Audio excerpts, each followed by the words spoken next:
Hello and welcome to the 6 Feet Ahead podcast. Today we're joined by Kevin Greisiger, a highly respected leader in funeral and cemetery business development.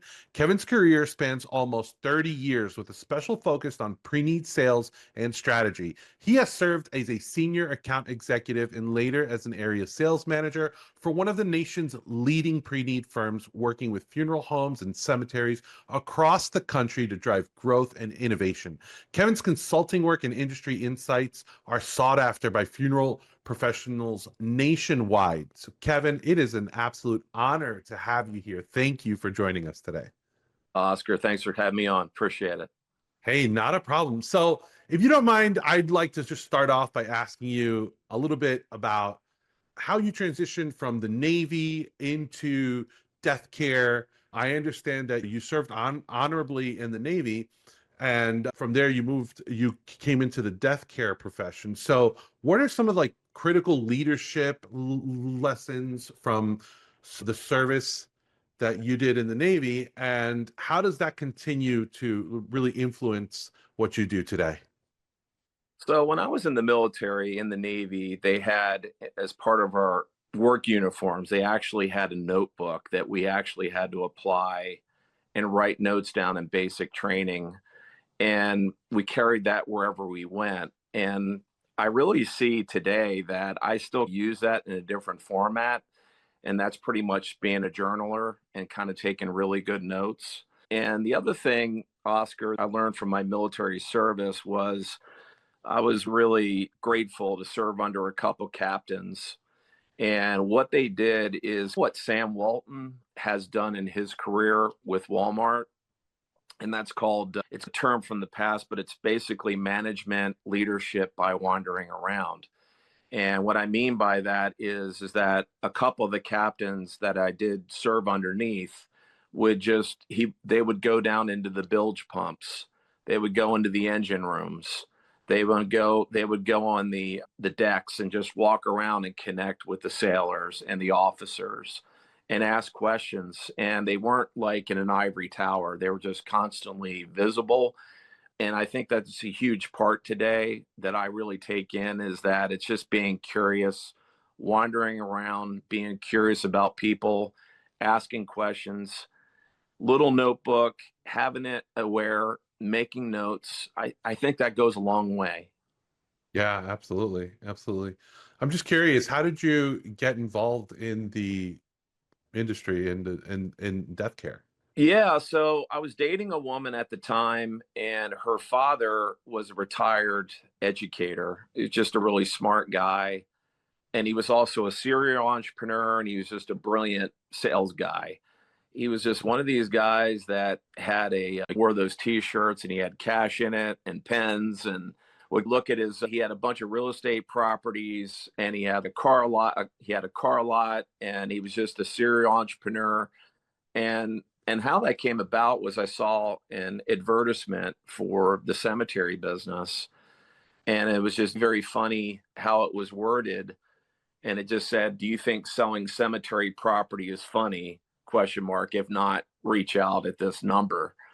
And it just really caught my eye. And I asked him about it because he was in sales. I knew that before. I did not know that he was in the cemetery business, and he had a pretty good successful career doing that. And he just said, "Kevin, this would be a great opportunity for you to learn about people, develop your sales skills, develop your persona when it comes to acting with people, and develop your business career." And it was just great advice. The other thing that he taught me was, and he mentioned the book, which also my first sales manager mentioned, and that is Think and Grow Rich by Napoleon Hill. Oh, yeah. And he just said, "Kevin, you have to develop your mind." And one of the things that he did, Oscar, as well as one of my other sales managers did, was he asked me a very profound question. He goes, "Kevin, how much do you spend a week on lunch?" And I didn't really know, but I guessed. And he goes, "Okay, so you're spending that much on per week. So that's how much it is per month. Okay, I got it." He goes, "How much are you spending on your mind?" And I said, "Nothing, nothing, sir. I'm not doing anything in that area." He goes, "Which one's going to get you to where you want to go?" And I just said, it was just one of those moments that really is part of the mentorship, as part of the leadership. It's just those profound questions that still just, and I still have that drive today to be able to have that curiosity and to work on my mind. I do that in a couple different ways, but yeah, I appreciate the question. Yeah, that's great. It's interesting. I recently had a conversation with Antonio Green, who is, Yeah. he's great. He's another very forward-thinking, Yeah. doing big things. And one of the things that I found interesting was that he had mentioned that he's part of Dan Martell's group, and Dan Martell does coaching, like coaching for people, business owners, entrepreneurs, all this. And it goes along the same way. Like he's investing in himself, and that plays such a big role in probably in what he's doing, because he's doing a lot of great things. So It does. And I've spoken to Antonio very briefly, and just the way that he communicates, it's just, he's very impressive. And I know that he's very forward thinking, like you said. I don't know Antonio well, but I have spoken to him briefly. He's very polite, respectful, and he's a forward thinking guy. And I can just tell that he's doing a lot of innovation with his thoughts, and he's mhm. very progressive because I know that I've seen some of his posting, and he's just a very impressive guy. Yeah, I yeah, know. Yeah. absolutely. Yeah. Wow, that's great. Let me ask you something. Almost 30 years in the death care industry. I'm Right. sure that you've seen a lot of changes. Yeah. I'm sure you've seen, because man, I haven't even, been around this industry for all that long, and I've seen a Right. lot of changes. So I can only imagine. What do you see as today's most pressing challenges? And also, what are the greatest opportunities that funeral homes have?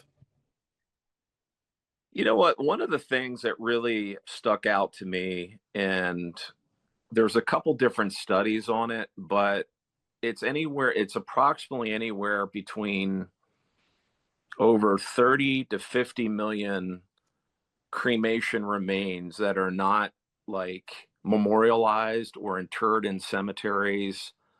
And that really just blows me away because those cremated remains could be anywhere. They could be at home, they could be in closets, they could be in anywhere.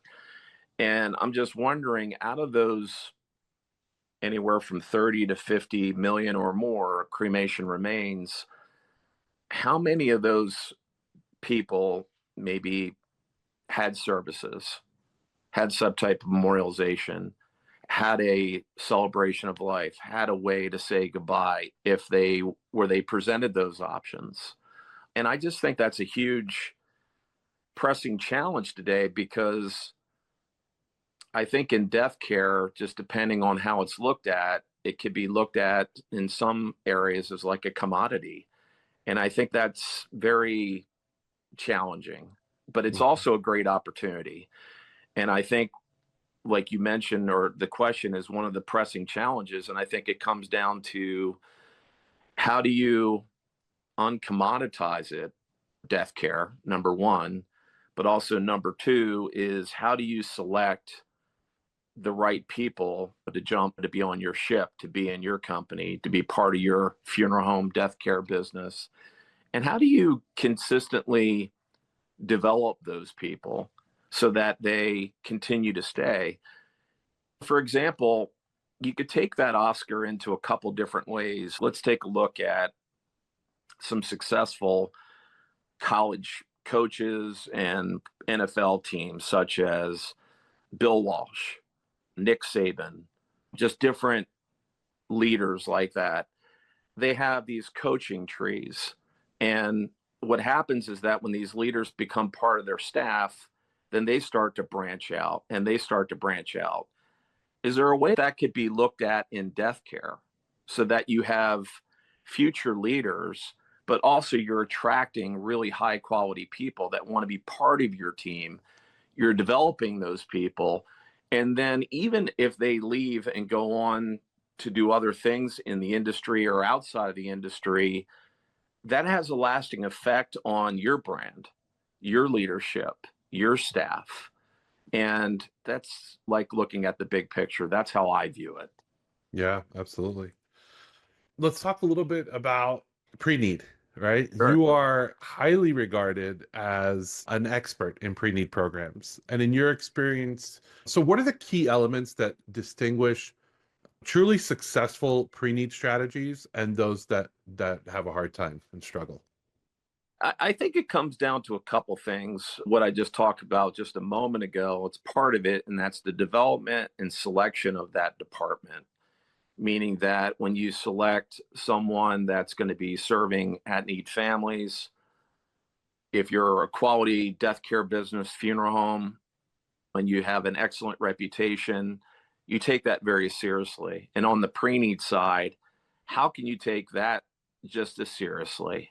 And how can you actually put the time, the effort, the focus, and the importance between pre-need and at need? How can you actually collaborate and marry the two and marinate the two? Does that make sense? Not Yes. like a separate, it's not like a separate, like this department and that department. It's a collaboration. And I realize that every department, as far as pre-need and at need, is different. They have different responsibilities.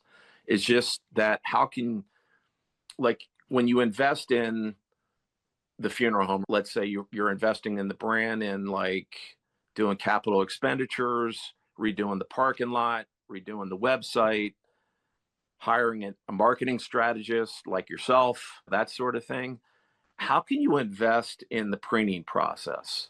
What I mean by that is, can you send your pre-need advisors to ICCFA University or NFDA or industry event or get some mentoring? Or is there a way that you can maybe have them and pay for them to go to a successful funeral home that has an awesome pre-need program, like that's multiple states away, and see a Hmm. different way of doing it and pay for those expenses? And then what happens is that your people see that and they're like, wow, this owner really gets it. They really love what we do, how we do it, how we communicate, and also how can we educate the communities that we serve creatively and uniquely to really get the message out in a variety of ways. And I think today, having social media, having strategists like yourself, having AI, I think it opens up a world of possibilities that were not really aware and relevant before, or not really on the radar 5 years, 10 years ago.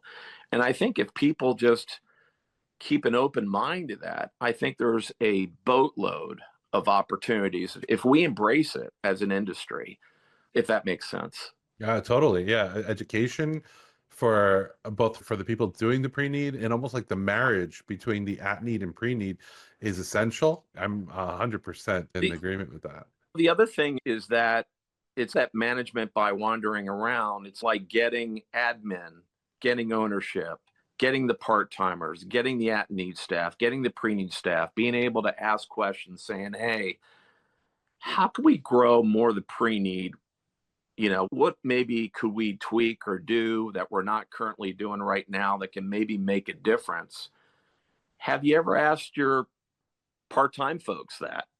The people that are holding the door?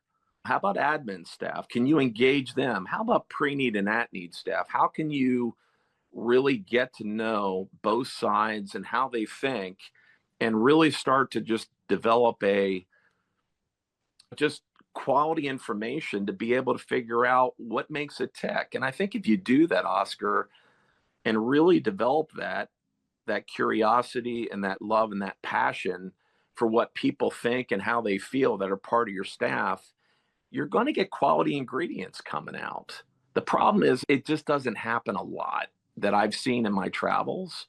It does happen, but it doesn't happen consistently. And I think that if you have a restaurant, I think if you have a hotel, I think if you're hiring really great people and you're curious about what makes them tick and you're investing in them and that you truly take the time to really get to know them, you could come together and develop this pre-need Rubik's Cube and make it work. Yeah, totally. So you mentioned digital transformation, you mentioned AI and social media. all of this has really changed rapidly Yeah. in the past few years on a practical level. So, Yeah. what practical steps would you advise a death care organization to take if they wanted to thrive in a digital world? I'll tell you, Tony Robbins, I'm a big fan of his work. I go back to him and some Oh, me others. too. And some of the greatest thinkers are the ones that come up with that ask the great questions. And I'll tell you something, I'm basically a novice when it comes to AI. I'm getting better at it because I'm using it pretty much every day. What you could do is you could go into a bookstore, right? Like a Barnes and Noble or whatever, or not even that. You could just go online, take a phenomenal book, right? That's really a bestseller, and then take a picture of it on your AI app, and then just ask it, what ideas can I apply to this to my death care business? And you'll be amazed what comes out of it. The key of it is the quality of the questions, the information you're giving it, and the consistency of it. Once again, I am not an AI expert. I'm Yeah. just picking this up intuitively myself. And I've been using this thing and I've been taking just thought leaders. And how do I apply that? You can apply that to your finances, your health, your death care business. How do you lead people? How do you select a quality marketing strategy? How do you develop an AI strategy? How do you develop SEO? How do you develop an aftercare program? What like-minded companies or industries outside of death care can coordinate and collaborate with death care where I can get the best strategies and merge them together like a symphony? How can I do that? Does that make Yeah. sense? Oh, You yeah. Oh, start to yeah. really I start love to, that. and you start to develop an excitement about it, and you start to feel like you're a 5-year-old kid, like you're playing with this toy and it's helping you get the best information. And it doesn't always come in right away, but if you stay with it and you're curious about it, you're passionate about it, like you do with your podcasting and your marketing business, you start to develop momentum like a snowball. And that's how it is. Yeah, I love that. I love the way that you're thinking with AI. I think that's amazing. Let's talk a little bit because you've been in the industry for a while, you've seen a lot.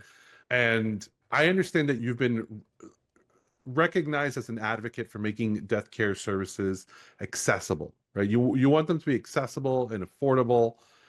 So how do you guide firms to achieve a balance between financial sustainability and at the same time kind of being compassionate towards people? Yeah. So there's a business that I called on a little bit ago in the Northeast. And what happened was, and obviously there's death care consulting companies in the industry that really know the financial metrics of the business, and they're obviously in a better position to really diagnose that. One of the things that I noticed, Oscar, was this business did an unbelievable job. They had a huge facility, and what they did is they went to a smaller, like a strip mall, like a nice shopping, like a smaller Hmm. shopping center. And what they did is they just really decked out this arrangement room. Their arrangement room was just very inviting. It was like just top notch, and they had all the state requirements for that state. And it was just, they had everything in place, but it was just this smaller chapel where they just made arrangements and they're able to take care of all the requirements by the state of mortuaries. And what they did is most of their business was outside, like using other facilities, churches, those type of things. And I think that was brilliant because I don't know how much they saved as far as overhead, but obviously it was a huge amount. And Yeah. I think it was just so inviting, like how they had like granite countertops, coffee, just very inviting for people. It just looked like a high-end like dentistry office or law firm with really nice tables, and it just made it really really cool for the client family experience, and then also for the staff members to like be part of that. And I think that kind of creativity where you're able to really ask those kind of questions to say, hey, are we set up for success with the facilities that we have? Are there things that we could do outside? Are we not maybe looking at other ways that we could serve our client families, save a considerable amount of capital here, but still have an unbelievable client experience, healing experience, celebration of life, whatever works for that death care business? What drives them? What's their mission? What's their calling? Okay. Wow. You and I had a very, I think we had a great conversation prior to this recording, and I was really impressed by the network that you have built. I was like, wow, Kevin really seems to know everybody that I follow, people that I've been following and admiring. And I personally, I thought that was pretty amazing. And there's a lot of people starting out in the industry as well. How important do you feel relationship building has been to your career? And what advice would you give professionals, especially those that are starting out, about developing strong relationships within the industry? Yeah, I think it's huge. I think Warren Buffett may have said this is one of the keys in success in life is to figure out who to be the bat boy for. That sports analogy, and it really just correlates into death care, and that's really asking. And I don't know how many people, Oscar, really do this on a consistent basis. I enjoy doing it. And that's asking really successful people that you admire and respect, regardless of how long they've been in the industry. They could be a lot more mature than you, like in age, years, or younger than you, decades, is saying, how have you been successful? Hmm. How have you been successful? What are your top two ideas that have really made an impact in your career, your business? What, if you were in my shoes, like, how would you blank? And I think if you're sincere about it and you just keep building on that, I just, people I think are number one, if you're sincere about it, they're very flattered by it because it doesn't happen often. Hmm. And one of my mentors, he's been passed for a while. His name was Jim Rohn, and that was actually Tony Robbins's first mentor. Yeah. And he talked about success leaves clues, meaning that there's footprints, there's a path. And how can you ask successful people, whatever they're doing in life, how they've been successful? And most people will share it with you. They're usually very grateful and very humbled that you asked. And if you're sincere about it, you go about it the right way. And then the other thing is, how can you maybe give back to people, serve them? And what I mean by that is it a heartfelt note after the exchange? Is it maybe you being observant and checking on their website, their LinkedIn page, their social media, something that they're passionate about? Maybe you have a book on your bookshelf that you could send them, right? With a heartfelt note. How many people do that? It just doesn't happen. And it's that personal exchange and letting people know that you appreciate them. And it just starts to develop your relationship skills. And I think it just comes down to, it's not the only thing, but a big part of it is asking successful people like how they did it, what advice they have, and truly listening and being humble enough to listen and take it all in. And if you come from that place, it just develops an unbelievable track record of different opportunities or avenues that maybe you haven't explored before. Yeah, absolutely. 100% in agreement with you. Actually, it's funny that you said one of the things that really that made me feel more at home working with funeral homes was the people. And I was really shocked at how open, like people just, they opened I asked for advice. I wanted to learn more. And I just got a great response. It was people just, these one-on-one conversations and people explaining to me more and more things and challenges that they're facing and everything that's happening. And I think that people would be surprised to see how helpful others are willing to be towards them. They Uh, just have to open themselves up and ask for that help. It's a great industry. It's a great Yes. you picked a great industry, and I think what you're doing with your company is that you're opening up ways for funeral homes to strengthen, build, grow their brand, get more reach, get more awareness, educate, communicate. It's huge, and I think that deep down inside, that death care is a great industry because there's a lot of emerging new technologies, which is very exciting to see. And I Mhm. think it's just if we continue to just keep on that curious path of growth and innovation and looking for new ways, which AI and other technologies are part of that, I think there's wonderful opportunities available. Oh yeah, absolutely. So let's talk a little bit more about you and your future. Right. You have an incredible range of experience and skills. So looking ahead, could you describe what is your next ideal opportunity or position? Yeah, Oscar, I'm keeping an open mind. I appreciate the question. It really, and I love being on the road. I love the opportunity to connect with death care professionals. It's a blast to me. Started out on the pre-need side of things, also calling on funeral homes and cemeteries. I truly enjoy that. So if it's a product, service, resource to be able to have the ability to travel would be wonderful because I really enjoy that. But I'm also keeping an open mind to other opportunities as well. But it's really connecting the dots with death care professionals and really trying to figure out what makes them tick, and is there a way that this product, service, or resource can improve their lives in some way. And that's really what it comes down to, is connecting those dots. Yeah, absolutely. Kevin, thank you so much. I appreciate you sharing all the wisdom with us here, and I wish you the absolute best. If somebody wanted to get in contact with you, what would be the best way to reach you? Sure. So my email, I'm on LinkedIn. My email is kevingreisiger@gmail.com. And on LinkedIn, please connect with me there. Look forward to it. This has been great, Oscar. I think you're providing a great service.